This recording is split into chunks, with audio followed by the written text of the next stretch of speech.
Hands are the parts of our body that have the most contact with other people, objects, and our own selves. Think about how often you mindlessly touch your face throughout the day. So while head-to-toe hygiene is a high priority for so many people, there's an especially strong focus now on keeping hands clean when it comes to preventing the spread of disease-carrying germs. Whether you've always got hand sanitizer handy or you prefer washing with soap and water, you're already ahead of the game. Both are far better at limiting the transmission of many viruses and bacteria than not doing anything to purify your hands. But is one approach more effective than the other? We spoke to medical experts to get to the bottom of which method is best for keeping germs at bay. The pros and cons of hand sanitizer. Hand sanitizer has become a staple in purses, pockets, even on keychains, and for good reason. Hand sanitizer can be more portable and accessible when people are on the go, which can increase the number of times they are able to disinfect their hands. This can help reduce the likelihood of transmitting viruses, says Neha Nanda, Medical Director of Infection Prevention and Antimicrobial Stewardship for Keck Medicine of the University of Southern California.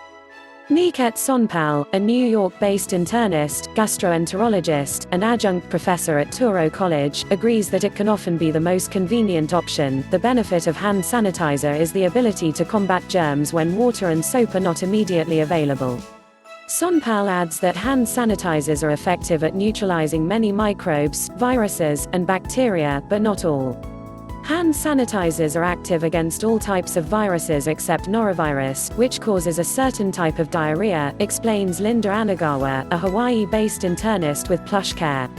So while they definitely serve a useful purpose, they're not a perfect prophylactic.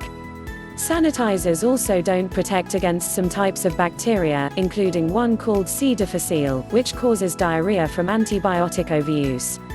Athanasios Maliciotis, a physician with Penn Medicine at the University of Pennsylvania, points out several other potential downsides of hand sanitizer. Some hand sanitizers can leave a residue that feels slick or uncomfortable for some users, he tells Allure, noting that hand sanitizer can also sometimes be more expensive than hand soap, which is the preference of each doctor we spoke to. Hand sanitizers are great in a pinch and are more convenient, but soap and water ultimately are better. Why doctors prefer soap and water? Although many homes and businesses keep large pump bottles of hand sanitizers readily available, it's best to think of hand sanitizer as a portable alternative when a sink and soap aren't accessible. Why? Viruses are most effectively killed and removed from hands with soap and water, says Nanda.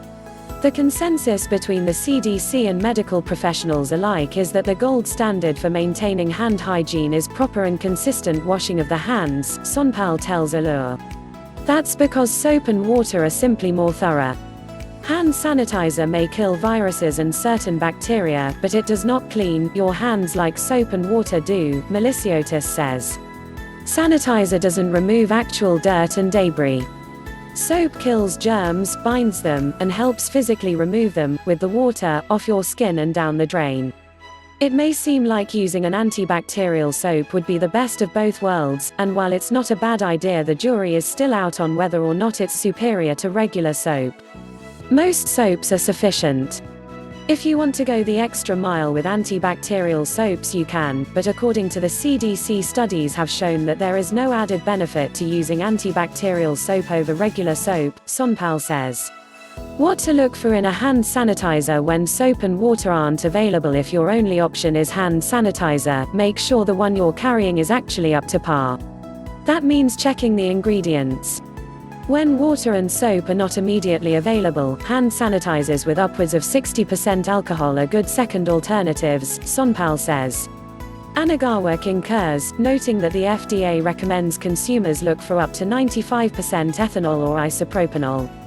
Avoid alcohol-free sanitizers as there isn't much data on those and they can vary in effectiveness. We know that alcohol kills viruses, Maliciotis says. Don't create your own hand sanitizer, though. You should buy quality-controlled and tested products that provide effective sanitation.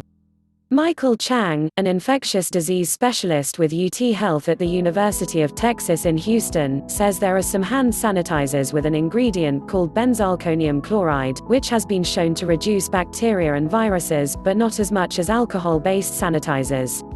Interestingly, benzalkonium chloride is active against norovirus, but for most respiratory viruses, like seasonal flu or this new COVID-19 coronavirus, the alcohol-based hand sanitizers are preferred.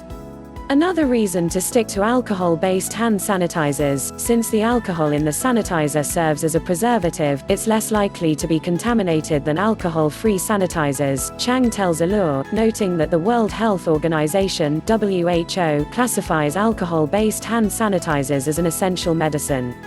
Anagawa also warns against the inclusion of another common ingredient, triclosan. She says it's believed that this particular antibacterial agent can reduce the effectiveness of a hand sanitizer and may even contribute to bacterial resistance. No matter which you use, the technique is critical. Whether you use soap and water or a hand sanitizer, you might as well be using nothing if you're not adhering to the correct methods. The type of soap used is less important than the way hands are washed, Nanda says. Every expert we spoke to insisted on scrubbing with soap and water for at least 20 seconds. Chang even insists on a minimum of 40 seconds, so a splash of soap on the palms followed by a nearly instant rinse isn't going to cut it. And you may be surprised to learn that the rules for properly using hand sanitizer are even more stringent. The CDC cites a 3-step method: apply sanitizer liberally, rub palms together covering all surfaces, and rub until hands are completely dry, Anagawa explains. WHO guidelines expand upon the CDC's second step, clarifying that hand sanitizer users should rub their right palm over the back of the left hand with interlaced fingers, and vice versa, rub palm to palm with fingers interlaced, and rub the backs of fingers to the opposing palms with fingers interlocked. Alcohol-based sanitizers work by breaking down the germs, so not only do you have to have enough, the alcohol needs to hang around long enough to work, Chang explains, recommending that you rub your hands with sanitizer until they fully air dry. That generally ensures enough exposure time. The exposure time really needs to be more than 20 seconds. If you only pump enough sanitizer so your hands are dry in 5 to 10 seconds, then that probably isn't enough. But ultimately, Chang says, it comes down to actually doing it. In the end, I usually say whatever you are most likely to do the most often, consistently, and correctly will be the most effective way to stop the spread of infection, he advises. Alternatively, why not do both?